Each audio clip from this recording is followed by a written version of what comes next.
If Blitz hadn't kept clawing at that drawer, no one would have opened it. And if no one had opened it, Rachel might have gone another year pretending the chill in the air was just normal. But dogs don't pretend. They don't rationalize. They know. And Blitz, an old retired canine with scars on his snout and eyes that had seen too much, was trying to tell her something. Not with barks, not with growls, just with his body pressed tight against that desk.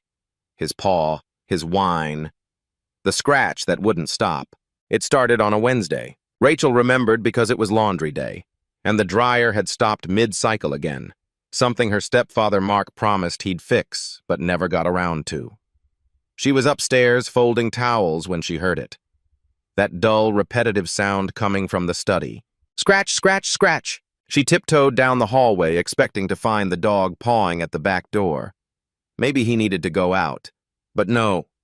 He was in the study, facing the far wall, nose buried against the oak desk drawer. Rachel blinked. Blitz? The German shepherd turned and looked at her, eyes steady, ears back. Not scared, not excited, just focused. He pawed once more at the drawer and let out a low, impatient huff. That's Mark's, Rachel said quietly. She stepped into the room, suddenly very aware of how dark it felt in there. No windows open, no sound except the ticking of the old grandfather clock in the hallway. She crouched beside Blitz and rubbed his neck. What are you looking for, boy? He didn't answer, of course, but he didn't move away either, just stared. Rachel glanced at the drawer. It was the bottom one, always locked. She knew because she tried to open it once when looking for a stapler and got a sharp, "Don't touch that" from Mark that made her stomach twist. After that, she never tried again. But something about the way Blitz kept circling back to it, scratching, nudging, whining, it made her nervous. Not scared, not yet, but on edge. Come on, she said, trying to coax him out. Let's go. He didn't budge. She tugged lightly at his collar. He sat. He actually sat, and wouldn't leave. Blitz had only been in their lives for 2 months. Mark had adopted him through a retired Canine Heroes program. Said it was his way of giving back. Rachel wasn't sure who he was giving back to, but she liked Blitz immediately. He wasn't like other dogs. Didn't bark unless he had a reason. Didn't beg. Didn't jump. But he watched. Always watched. Especially when Mark walked into the room. At first, Rachel thought he was just adjusting. He was older, after all. Maybe he had trauma from the field, gunfire, explosions, whatever dogs like him dealt with. But she started to notice the pattern. Whenever Mark raised his voice, even slightly, Blitz would position himself between Rachel and the sound. Whenever Mark came home late from his consulting gigs, Blitz would sniff his shoes and then walk away like he didn't like what he found. And lately, Blitz wouldn't go near Mark's study without growling, unless Rachel was nearby. That Wednesday wasn't the first time Blitz had touched the drawer, but it was the first time Rachel felt it deep in her chest. Something's wrong. That night at dinner, she watched Mark more closely. He talked too loud, laughed at his own jokes, sipped red wine like it was a stage prop. Her mom, Lila, nodded along, tired and distant as usual. So what's up with your mutt? Mark asked, glancing at Blitz lying under the table. He clawed at my desk today like he was looking for a bone. Rachel froze. Maybe he smelled something. Yeah, probably some old food wrapper I forgot about, he said too quickly, waving his hand. Anyway, I moved the drawer contents upstairs. He's nuts. Rachel chewed slowly. She hadn't told anyone about what she saw. But he knew. He saw it in her face, maybe. Or Blitz had already told him the only way dogs can. If you believe animals have a way of sensing the truth when humans ignore it, don't forget to hit that subscribe button for more real-life stories of courage on Heroes for Animals. The next day, she tested her theory. While Mark was at work and her mom was out shopping, she led Blitz into the study again. He went straight to the drawer, sat, whined, then pawed. Rachel scanned the room. Desk, bookshelves, filing cabinet. She remembered something. When Mark was fixing the jammed printer last year, she saw him tuck a key behind the bookshelf, under the top ledge. She checked. Nothing. She checked again, feeling along the wood. There, taped in place with yellowing electrical tape, a small brass key. Her heart pounded in her ears. She sat cross-legged in front of the drawer.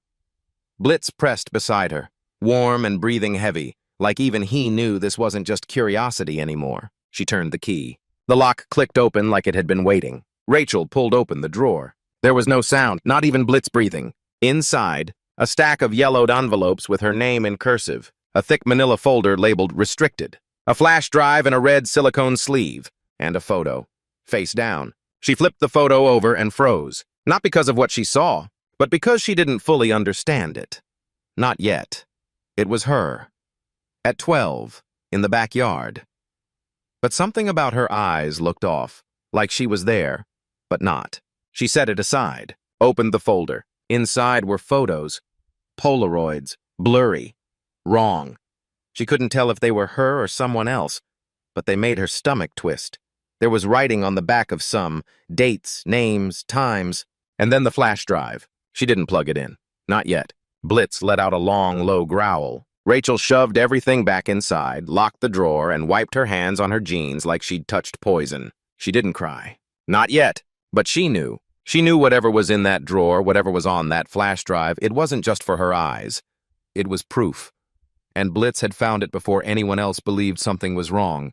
That night, Rachel barely spoke. She watched Mark more closely than ever before. The way he stood behind her. The way he touched her shoulder and gripped just a second too long. The way he winked when her mom looked away. She slept with the key under her pillow, and Blitz at her door. Rachel couldn't sleep, even with Blitz curled up outside her door, his thick tail thumping the floor every few minutes like a heartbeat. The shadows on her ceiling wouldn't stop shifting. The drawer, the key, the manila folder, the flash drive. It all played on a loop in her head. She didn't understand everything she'd seen. Not really. The photos were vague, blurred, confusing. Until they weren't. That one picture of her in the backyard, at 12 years old, staring blankly past the camera. It hadn't stopped replaying in her mind. She didn't remember that day. She didn't remember a lot from that year, and that terrified her more than anything. At 2:37 a.m., she sat up, turned on her desk lamp, and pulled the flash drive from her hoodie pocket. She held it between her fingers. Red silicone, warm from her skin. What if it was nothing? What if it was everything? She got up quietly, careful not to wake Blitz. Tiptoed to her closet and pulled out the old Chromebook her mom let her keep for school.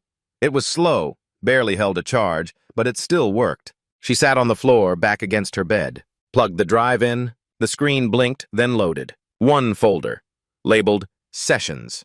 Inside were 11 files, 10 videos, one document. Each video had a name and date, some nearly 3 years old. Her chest tightened. Her name was on 4 of them. She didn't open the first one. Couldn't. She clicked the document. It opened in Google Docs. Pages and pages of what looked like notes. Behavioral records, times. Phrases like submissive when prompted and disassociation onset observed. She felt sick. This wasn't just something Mark stumbled into. This was deliberate, clinical. She clicked the top video. The screen went black for 2 seconds. Then a blurry image filled the screen. Rachel, at 13, sitting on the living room couch, staring into nothing. She looked frozen. Her arms limp, her eyes wide but empty, like no one was home. Then his voice, Mark's, calling her by a nickname only he used, and her voice so small answering, "Yes, Daddy." Rachel slammed the laptop shut. She pressed her palms to her face, heart racing. There were no screams, no bruises, nothing obvious, but she knew. She knew. That was her.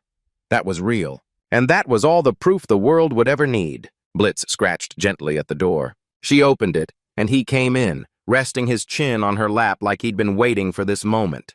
"I don't know what to do," she whispered, her fingers brushing his ears. "If I tell Mom, she won't believe me. If I tell the cops, what if they don't care? Blitz didn't answer, but he didn't look away either, and that was enough. At school, Rachel was a ghost. She didn't tell anyone, not even Ava, her best friend. Not yet. Not until she was sure. But something had shifted inside her. She no longer flinched when Mark hugged her too long. She didn't smile back when he made stupid jokes. She just watched, calculated. That Saturday, her mom went out to run errands. Mark was in the garage cleaning tools. Rachel took the flash drive and walked 2 blocks to Ava's house. Ava answered in sweatpants and messy hair. "Hey, you okay?" Rachel didn't say anything, just held up the flash drive. Ava's face changed instantly. "Come in." They locked Ava's bedroom door. Ava plugged the drive into her MacBook. "Wait," Rachel said, gripping her friend's arm. "Only watch the first minute, then stop." Ava nodded, clicked. The same video loaded. Rachel turned away, but she heard Ava gasp, then go silent for a full 20 seconds. When Rachel finally looked back, Ava's eyes were wet. "Oh my God," she whispered. That's you." "I don't remember any of it," Rachel said, her voice shaking. "I don't even know how long this has been happening. But he's got files, Ava. He kept records." Ava didn't blink. "We're going to the police, now!"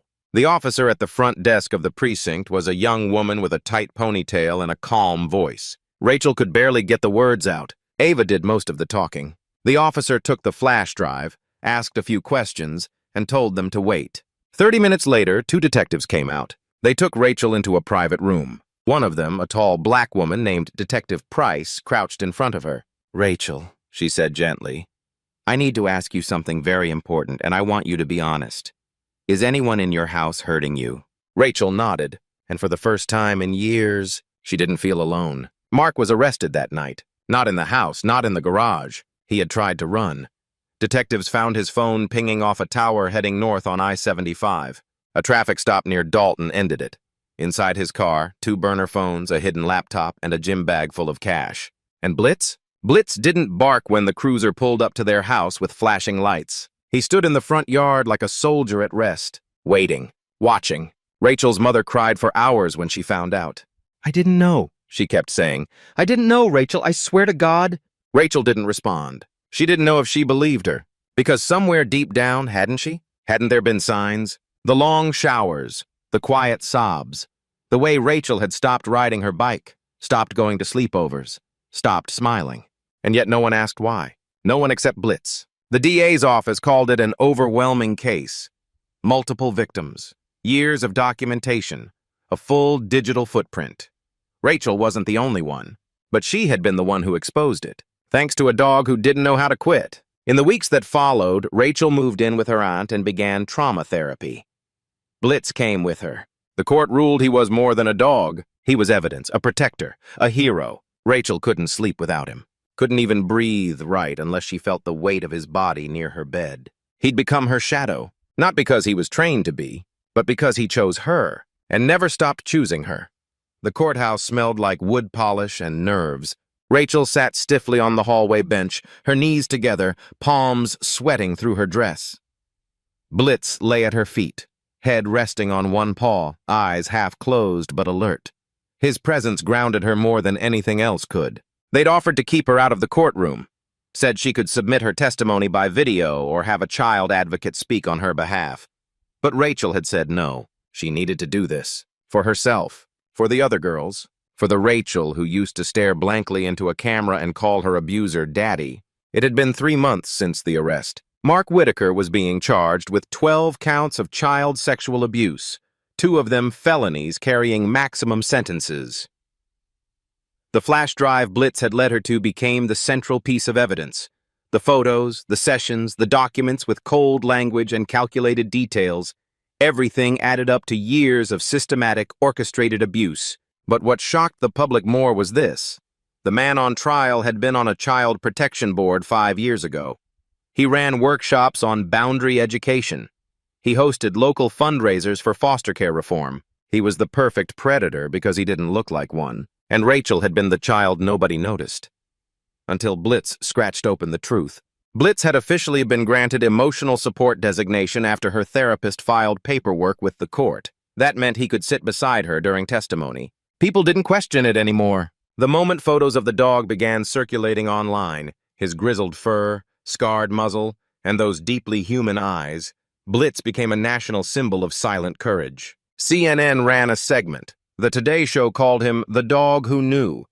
People mailed letters, care packages, blankets with his name embroidered. Rachel didn't care about any of it. She just wanted to get through today. The courtroom was crowded, not just with press and lawyers, but with faces she didn't recognize.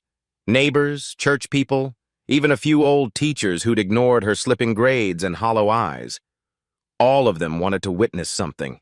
Maybe justice, maybe shame, Rachel walked to the witness stand, Blitz beside her. He sat. She stood. A glass of water waited next to the mic. "Please state your name for the record," the prosecutor said. "Rachel Marie Whitaker," she said, her voice steady. "And how old are you?" 15. The prosecutor looked at her gently. "Do you remember the first time you felt unsafe in your home?" A pause. Then Rachel nodded. "I was 9. The room fell silent. You could hear someone cough in the back row. The hum of the AC. Blitz shifted but didn't make a sound. Rachel didn't cry. She told them everything. Not in gruesome detail. Her therapist had warned her about re-traumatization, but with clarity and courage. How the sessions began. The rewards, the punishments, the whispers at night, the camera. And how, years later, Blitz scratched open a drawer and everything unraveled. Mark didn't look at her. Not once. He sat across the room behind his defense table, face red, jaw tight, as if he were the one being humiliated. Rachel stared at him only once. When she said, "I used to believe I was imagining it, that it was my fault, that maybe this was just what families were." She looked away after that, because she didn't need to see him anymore. After her testimony, the judge recessed for the afternoon. Rachel stepped outside, where Ava was waiting with iced coffee and sunflower seeds, her comfort snack. Blitz walked beside her, tail low, pressing close when the news cameras tried to approach. Ava didn't speak. She just hugged her, for a long time. That night, the news ran the headline, 15-year-old survivor breaks silence in landmark abuse trial. People shared hashtags. Politicians tweeted support. The mayor's office issued a statement praising Rachel's bravery. But none of that made Rachel feel strong. Not really. What did? Blitz curling beside her bed that night. Blitz refusing to leave her side even when she got sick from anxiety. Blitz nudging her hand when nightmares woke her up at 3 a.m. Because courage, she realized, wasn't just standing up in court. It was waking up the next day. It was not letting shame win. 2 weeks later, the verdict came in. Guilty, on all 12 counts. Life sentence, no parole. Rachel didn't attend the final hearing. She and her aunt had driven north for the weekend, stayed in a cabin by Lake Lanier. Her therapist called it emotional decompression. The air smelled like pine. The water was quiet. Blitz chased sticks like he was young again, and Rachel sat on the porch, barefoot in the sun, finally breathing deep. When they returned, something unexpected happened.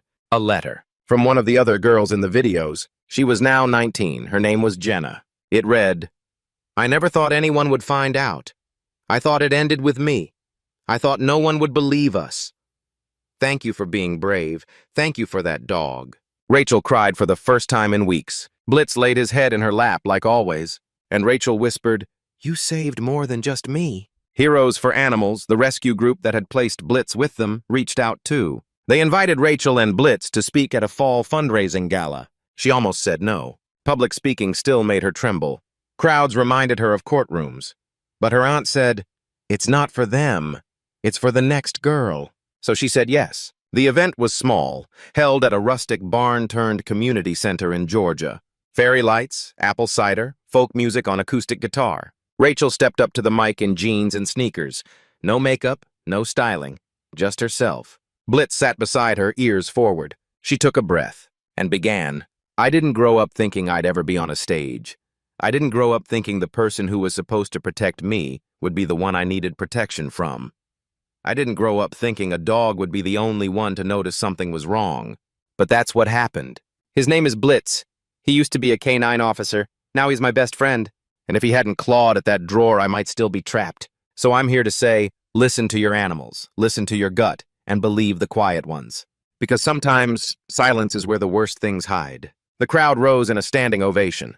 Blitz barked once, loud, clear, proud. Back home, Rachel pinned a newspaper clipping to her bedroom wall. The headline read, "K-9 Hero Exposes Secret Drawer, Saves Teen from Years of Abuse." But Rachel didn't think of herself as a victim anymore. She was someone who had survived. And Blitz wasn't just a hero. He was family, the one who heard what no one else wanted to hear, and never stopped until she was safe. Healing doesn't announce itself.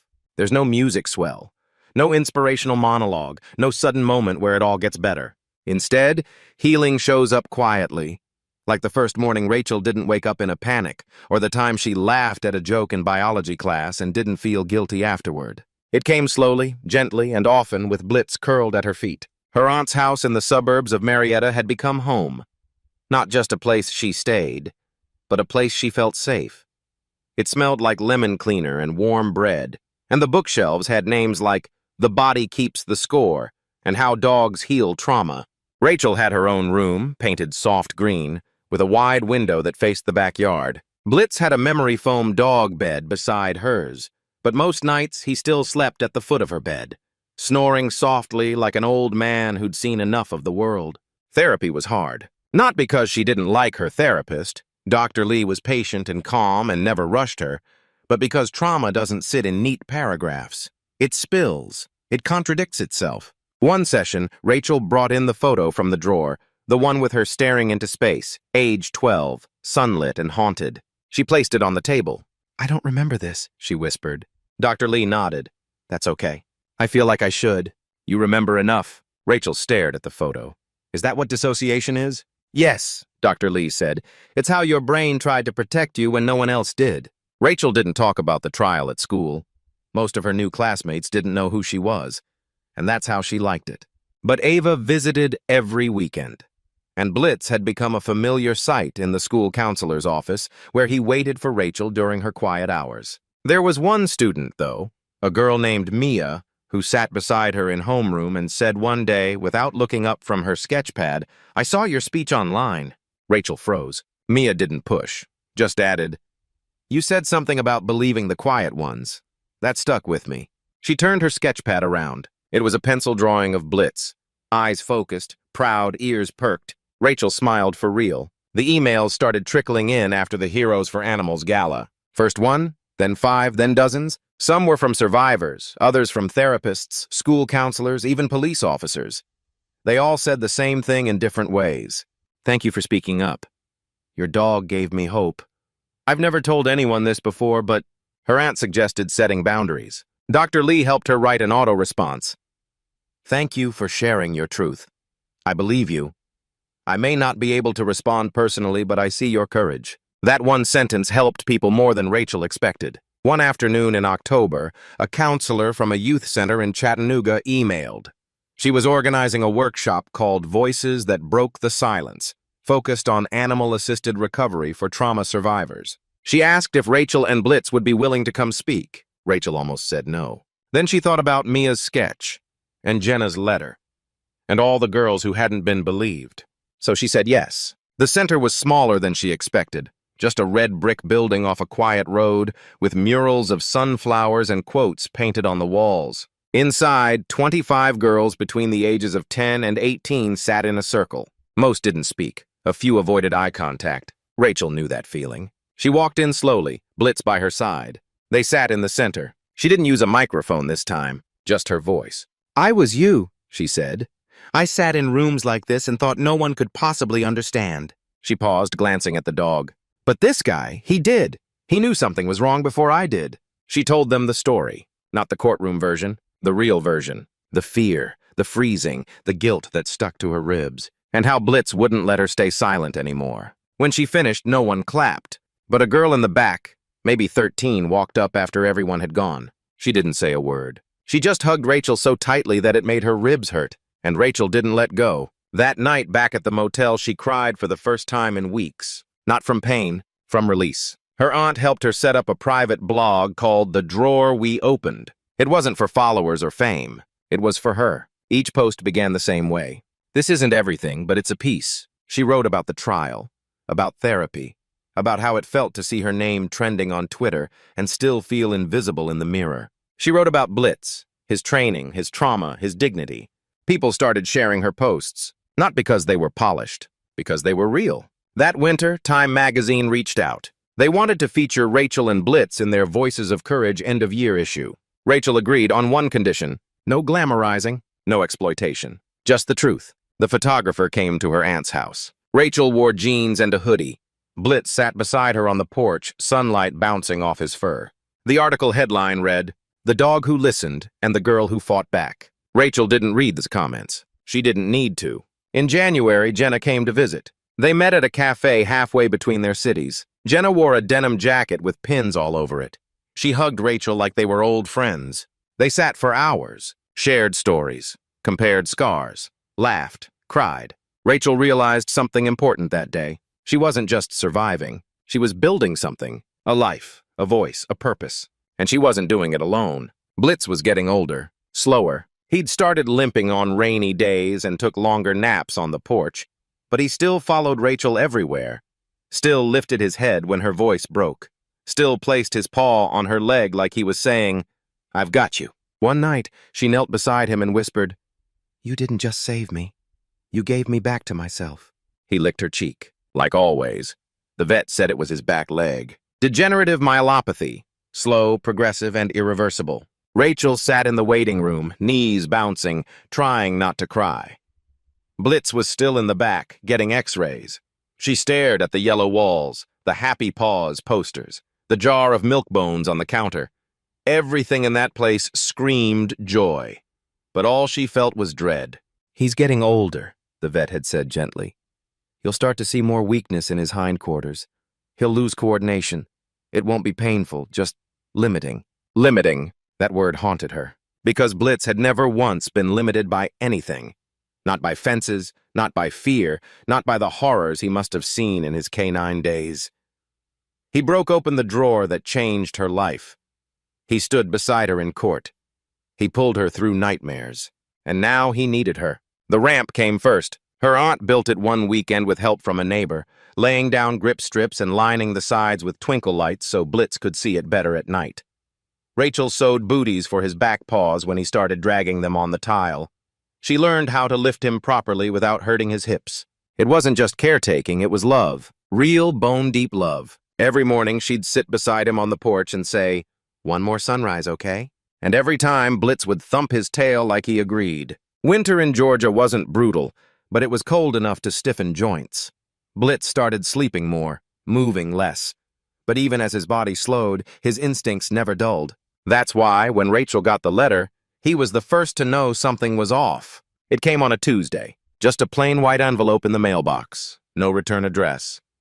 The handwriting was careful, too careful. Inside a single sheet of paper. "You think it's over? There are more of us than you know. Stay quiet." Rachel stared at it for 10 whole minutes. Her chest tightened. Her hands shook.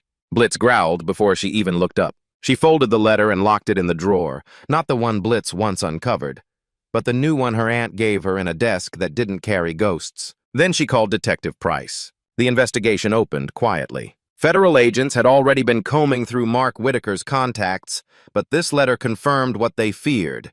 He hadn't been acting alone. Other men, other victims, another ring. Rachel felt the walls closing in again. Blitz wouldn't leave her side. 2 weeks later, it happened. Rachel was walking Blitz through the neighborhood trail like always. Slow pace, plenty of rest stops. The wind carried that sharp February bite, but Blitz seemed calm, nose in the breeze, tail relaxed. They were halfway home when Rachel noticed a white van parked just past the trailhead. No plates, tinted windows, driver still behind the wheel. Blitz saw it too. His ears snapped forward. He stood, just stood, strong, focused. For the first time in weeks, he looked like the old Blitz again, every inch a canine warrior. Rachel's skin prickled. She turned around, heart pounding. That's when the van door opened, and a man stepped out. Not fast, not threatening, but something about him screamed wrong. Rachel froze. The man smiled. "Hey, you're Rachel, right?" Blitz stepped in front of her and growled. Low, deep, dangerous. Rachel backed up. The man kept talking. "Just wanted to talk. Heard you're writing some kind of blog. Maybe be careful what you post." Blitz barked, sharp and commanding. The man flinched. Rachel pulled out her phone and hit record. "You need to leave." The man paused, then chuckled. "You think that mutt can protect you forever?" That's when Blitz lunged, not to bite, not to attack, to chase. He bolted toward the van, barking like thunder, teeth bared. The man dove back inside and peeled out, tires screeching. Blitz stood in the road, chest heaving, triumphant. Rachel ran to him, falling to her knees. "Blitz!" she cried. "You crazy old dog!" He leaned into her, tail wagging, but something wasn't right. That night, Blitz couldn't stand. He tried hard. His back legs collapsed underneath him like a bridge giving out. Rachel called the vet in tears. They said it was time. They gave her 2 days. 2 days to say goodbye. She fed him steak, let him sleep in her bed, played old videos of him as a police dog, jumping hurdles, sniffing out narcotics, saving lives before he ever saved hers. Her aunt called the local news. They offered to do a story, a tribute. Rachel said no. This wasn't for cameras.